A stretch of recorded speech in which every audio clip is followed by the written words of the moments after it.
भावे आज ओडिशा पई गोटे गर्वर विषय अच्छी जेहेतु आमर ईस्टर्न टेक्नोलोजी जो तार प्रोडक्ट आज इंजीनियरिंग प्रोडक्ट आज भूटान भली देश को जाऊँगी तेणु आगु एमएसएमई ये कौन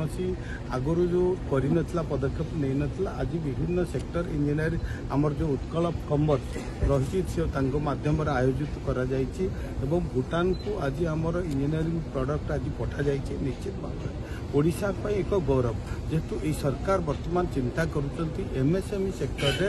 आमर विभिन्न राज्य रे थिबा जो माने क्षुद्र अणु मध्यम इंडस्ट्री रही आम किपरि भाव में आगक नेबा एमएसएमई आगक गले ओडिशार अर्थनैतिक विकास हो पार। आमर प्रिय प्रधानमंत्री जो स्वप्न रही जे ओडिशा को एक विकसित राज्य करने 2036 सुधा भारत जो विकसित देश में परिणत हो ओडिशा मध्य तार जो डबल इंजिन सरकार रही प्रथम बगी हम एक आम प्रिय प्रधानमंत्री कही तेणु यही दिगरे एमएसएमई सेक्टर को आगक नेबाई आमर सरकार वर्तमान समस्त प्रकार पदक्षेप नौकरी आगक देखिए। निश्चित भाव जे ईस्टर्न टेक्नोलोजी जो भली इंजीनियरिंग आज